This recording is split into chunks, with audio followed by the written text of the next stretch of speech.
Have you ever been in a swimming pool with a dog? No, I haven't. You'd be surprised at the number of people who allow their dogs to go into their swimming pools. Okay, that's presumably in their own houses, is it? Yes. But not in apartment buildings. No, but, well, somebody does. So we're going to be talking about that later. And we're going to be talking about what you can do about, I'm going to use the politically incorrect term here, the nutter in your strata scheme. And we all have them. We all have them. Every strata scheme has them, from what I hear. I'm Jimmy Thompson. And I'm Sue Williams. And this is the Flat Chat Wrap.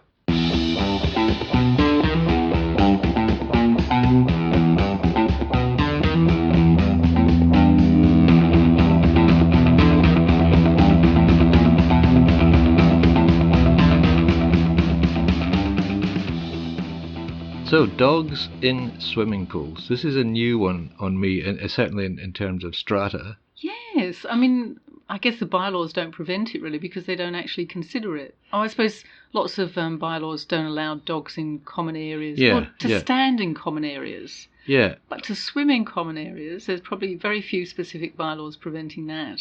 So what I can gather from the person who wrote to the Flat Chat forum is that in their building, they are fairly relaxed about pets, and they go down to the pool and the dogs go down with them. There's more than one dog goes down, just to sort of lie around the pool and, just socialise. But then one owner has started allowing her dog to swim, in fact, encouraging her dog to swim. Look, I'm all for pets in apartment buildings, but I'm not so keen on pets in swimming pools, really. No, it's communality, a bridge too far. Yeah, I mean, I guess, dogs have, they can have not much fur or lots of fur. Yes. But that fur will kind of come off in the pool and go into the pool filters. And also, do you remember there was a report about 4 months ago about public swimming pools and people, right? And the enormous amount of fecal matter, right, that was floating in the water, which I was just appalled. I think everybody who read that report thought, I'm never going to go to another public swimming pool again in my life. But with dogs, obviously, it's inevitable that, dirt gets trapped in their fur. Maybe the dogs are in danger from the people's fecal matter. Oh, well, that's true too. But, I mean, you've got chlorine in there to make sure it's going to be a bit safer. But I guess if you've got dogs in a pool, that would really affect the pH level and the chlorine level because it would use up a lot of chlorine. To me, it just feels like it's just an ick factor. It's like you're going, oh, that's a dog in a communal swimming pool. I mean, I feel bad enough about small children in allegedly waterproof nappies. Yeah.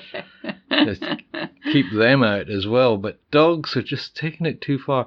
Funny thing, because I was putting this story on the website, flat-chat.com.au, I went looking for a picture through Shutterstock, the online agency.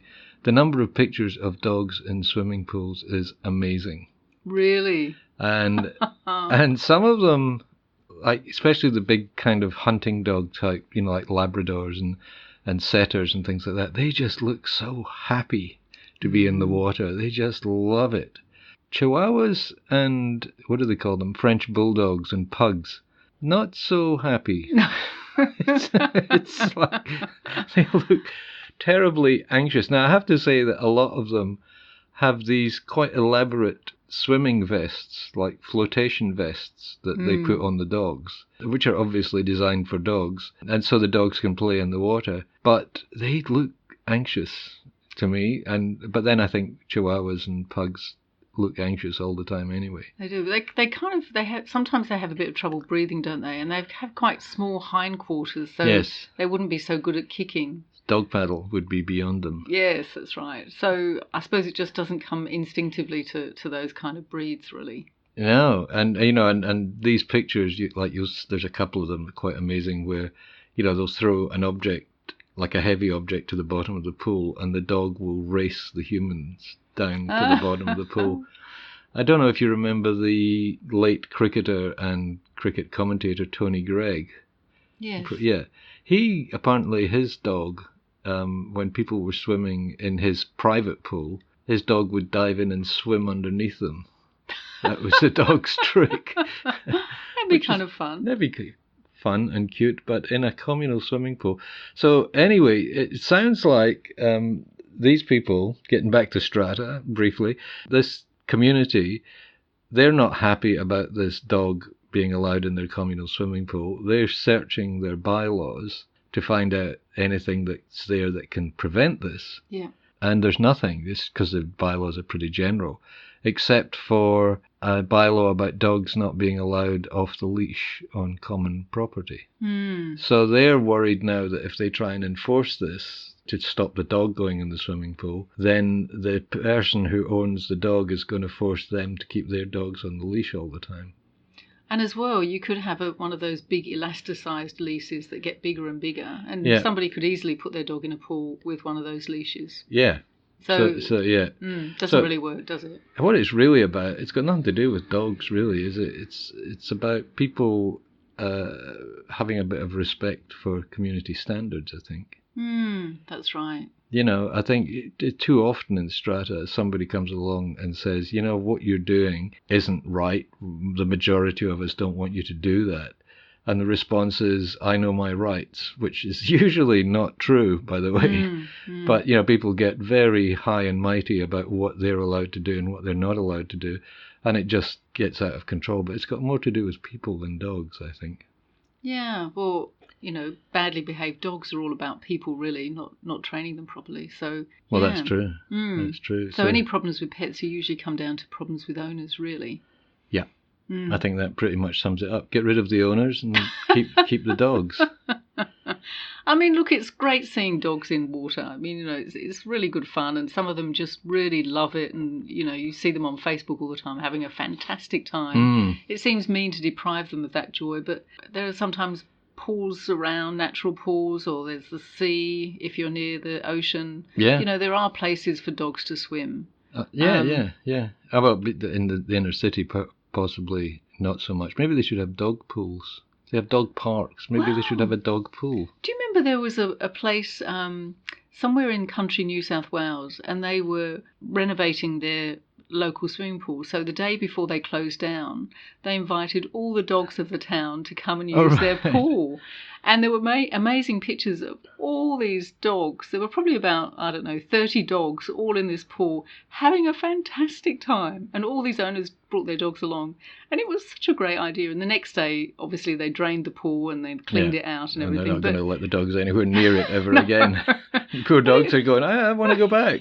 Take me back to the pool. But it was so it looked like such a fun day. Yeah. And the dogs looked as if they were having a ball. So maybe it's an argument to have special dog pools around. Yeah, know, even especially heavy-duty filters and weather like this, you know, with all this smoke and stuff around, they need to cool down. Maybe a little paddling pool for them to splash around in would be a nice thing. Fantastic. When I lived in Scotland many, many years ago, I used to have a dog. I had a golden lab, and we used to walk by the river, and he loved it when I threw a ball into the river, and he'd jump in and go and get it.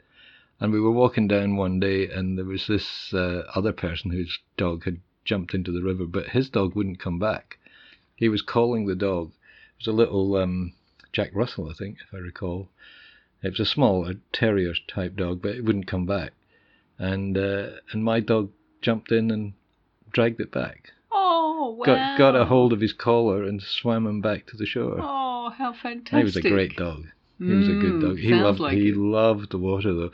But one day the river was in flood, and I don't know why, I misjudged it, but the ball went in, and he went in after it, and I thought, oh, that looks a bit strong.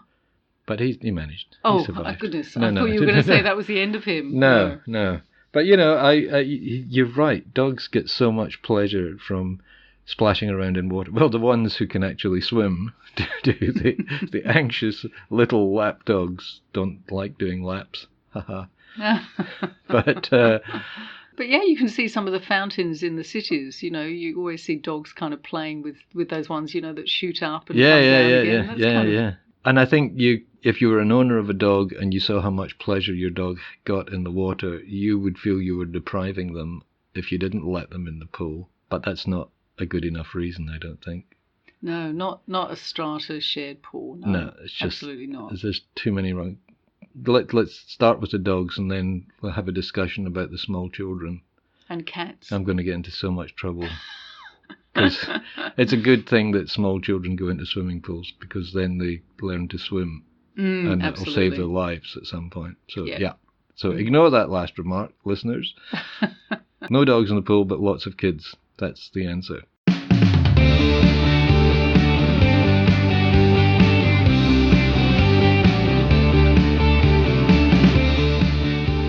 And we're back. Now, what do you do about the nutter in your strata scheme? Oh, that's a hard question, isn't it, really? God. I often say this. I once had a strata manager say to me that he reckoned there was about 1 per 50 units in strata schemes.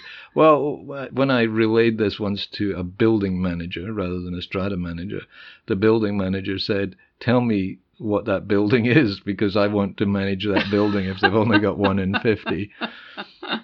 But it's a serious thing. You people get obsessed. I mean, this started in the forum quite a while ago. We had an email about somebody who had been on the committee, had been a bit of a bully, a bit irrational, a bit of a control freak, and eventually got voted off, which is what you do when you're dealing with people like that. And this person took it really, really badly. And what they started doing was going down to the strata manager's office, looking at the details for any renovations in the building, and then phoning up the tradespeople and abusing them and saying, I'm going to report you because you're bad building practices, and I'm going to tell everybody how crap you are, and all the rest of it, to the point where they found that tradespeople who'd been used a lot very reliably were saying, we're not working in this building anymore. Oh, that's terrible. Because of the abuse from this one person. And so we recommended that they get, it's called an apprehended personal violence order. And that's where you go to the police. The police can apply for this on your behalf. And they don't actually have to be violent. It just has to be a kind of constant harassment, verbal abuse. Stalking is another aspect. And they can get a court order that says you must stop that behaviour. But is it like the old apprehended violence orders, where you can't go within, a few yards of somebody? No. I mean, it's more directed at the behaviour. There's 2 kind of apprehended violence orders. There's apprehended domestic violence orders, which is like what you said, that you're no longer allowed to go into that home or go into that building. And then apprehended personal violence orders, where it's more about the behaviour, because it recognises 2 neighbours, like if they're in dispute with each other and one of them is really abusive, then the other one can apply for an order to stop that abuse. But obviously they can't apply for an order. That person can't be within 200 meters of them, because the person lives next door. So these things are out there. The mechanisms are out there, and it sounds like the first option is to go to your local police station, especially if it's serious, like if it's affecting a building, affecting all the people in the building, or very, very distressing for the people involved, because it must be horrible. We read a lot of cases to the forum where people are walking down a corridor and suddenly the neighbour will pop out their door and start haranguing them and accusing them of all sorts of things. And it's a terrible feeling when you feel you can't walk out your own front door without being abused. Sure, because I guess at least in a house there's a little bit of distance between you and your neighbour. Yeah. But in an apartment building you've got your shared lobbies and the corridors and lift space, stairwells, that's really hard. The scary one is, you get into the lift and, well, if you're about to get in the lift and the person who's been abusing you is in the lift, then you don't get in. That's the obvious thing. But if you're in the lift and the person who's been abusing you gets into the lift with you, you have, 10, 15 seconds in a very enclosed space with somebody whose behaviour is frightens you. And it's not just being frightened for yourself, like frightened that you are going to be harmed. It's frightened about how you're going to react, because some people will put up with quite a lot and then they snap and they're the ones who get into trouble. Mm. And it's hard not to let it affect you, isn't it, really? I mean, I remember once, it was nowhere near the kind of levels of violence that you're suggesting, but I used to get in the lift and always have a smile on my face, ready to say good morning or good afternoon to the person who were already in there. But one person had been particularly abusive towards me, so I ended up changing my behaviour. Like when I called the lift, I had my face really blank. Yeah. And when I stepped into the lift, I was no longer ready to smile until I saw who was going to be in there. Yeah. And that's awful when it starts affecting your behaviour like that, I think, really. Yeah. And, you know, that's my fault. Well, up to a point. But, you know, when you've got people living in your building who have been abusive either to your face or behind your back, and you know that they're nasty, you know that they don't like you, why would you greet them with a smile? Yeah, but it's unfortunate if it means you never smile first anymore. Right. That's Sounds like hard. the name of a novel. Oh, it does. It's a good name, really. Good title. But yeah, it was. I mean, I guess in any strata complex where you've had conflict within the building over certain issues, there are always going to be problems. And I remember, I've been in my building 20 years now. And I remember one person, every time I got into the lift, would say, "There's a terrible smell in here suddenly." Yeah. And I mean, I kind of thought that was a bit pathetic. So I always laughed because I thought that was so silly. Yeah.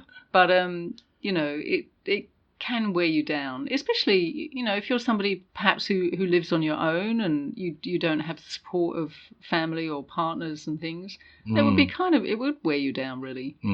Yeah. And people can react extremely when they do finally snap. I mean, I wonder if you can have an order taken against you for glowering at people. Like you don't actually say anything. You just have this heavy frown and look of disaffection. It's hard. I mean, I once, after an issue in our building, one of the residents shouted at me in the street, and it was kind of a real rant.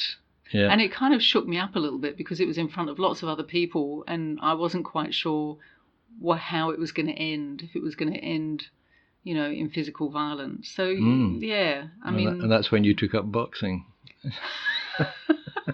Well, yes. Actually, it probably coincided with that, really. And in fact, I love boxing and I turned out to be quite good at it, really. Yeah. And I think it does give you an awful lot more confidence. I mean, I think I could take on some of these people in the past in the building who have been hard, and I think I could have a good go. I could, yeah. Oh, so right. that kind of helps, really. Isn't that terrible application of violence? Strata cage fighting, yes.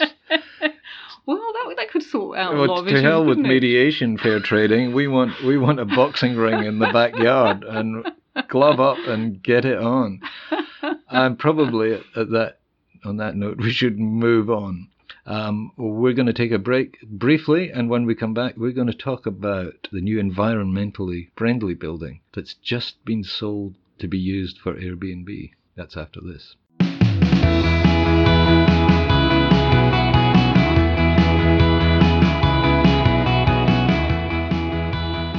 And we're back. So, this building, the Fern in Redfern. So there's this new idea that's come out of Germany called Passive House. Or I'll say that in English, Passive House. Oh, thank goodness. I just didn't know what it was. What's he talking about? Yes. And basically the idea is that you build it to really terrific standards where the insulation and other things within the building are absolute top quality, like triple glazed windows. All the everything that should be sealed is sealed to the nth degree. Which means that the buildings, apart from anything else, take a lot less to heat and a lot less to cool down in hot weather. Sounds a great idea. And you also can enhance that by putting solar panels on the roof. And there's this one in Redfern, has just been completed. It won awards. Sounds like a terrific design.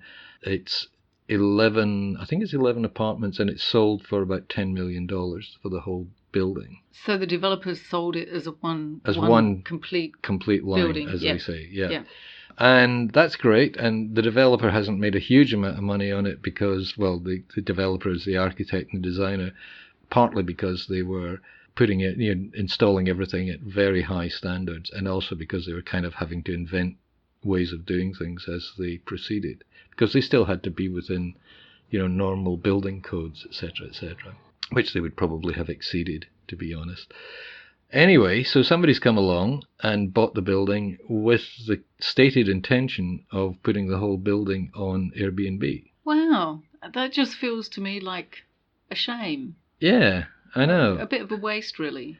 Well, as I've said, we've got a piece. Anybody who wants to read about this and get links to other articles can find it on the Flat Chat website, flat-chat.com.au. But, there's two ways of looking at it. One of it is, isn't it great that there's this building that's very environmentally friendly? Or the glass half empty view of it is, well, there's 11 apartments that are no longer available for residential rent. Although those apartments weren't there to begin with.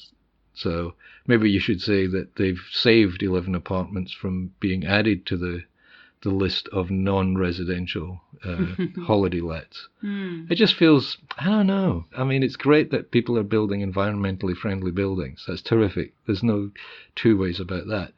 But the whole thing of putting residential apartments on Airbnb, it's just wrong. We've got a housing shortage, for heaven's sake. Yeah. And you kind of think, well, it's an interesting decision they've made. I mean, I guess they're looking at a continued flow of income, but you'd have thought there'd be a lot of people very willing to pay a premium for those kind of apartments. Absolutely, because they're cheaper to run. Yeah, they would be saving a lot of money on the back end. And that's the person who has invested in these apartments is probably thinking that as well, that this is a low-cost option for them in terms of holiday lets. I have to say that I've quickly done the sums. I don't think the person who's bought the apartment block is necessarily going to make a huge amount of money off this. The apartments, one-bedroom apartments, are renting for about $250 a night on Airbnb, and they're claiming 85% occupancy. But you start adding things up, and okay, if the person has just paid cash so they don't have a mortgage, then that's going to save them a bit of money. But I guess the money will come in 5 or 6 years if they put those apartments back on the market, and their value will have increased. Because Redfern is coming up as an area. Well, it's kind of already up, really. I would have thought, I mean, the apartment prices now are really going up again, really strongly. Right. So you kind of think now would be a good time to sell apartments like those as well. Right. Anyway. But I suppose, you sell apartments, you make a lot of money, and then you're not going to make much interest because on that money because interest rates are so low. Yeah. So maybe it makes more financial sense to have a regular rental income. But, yeah. Yeah, but maybe, as you say, they're biding their time, in fact. Yes. And they will put them on the market later. Be worth keeping an eye on that. Yeah, and I just feel that it would be nice if somebody built apartments, residential apartments, that were low cost and low impact on the environment that ordinary people could go and live in. Yeah. That's my feeling. I mean, look, it's only 11 apartments or something like that, and it's a small block. It looks okay, it looks fine. It obviously is a blueprint for further development of that kind. But even so, maybe it's just my irrational dislike of Airbnb that's coming to play here. I don't know. Thanks very much, Sue, for coming and talking to us again on the Flat Chat Wrap. Thank you, Jimmy. And we'll talk to you again soon. Bye. Bye.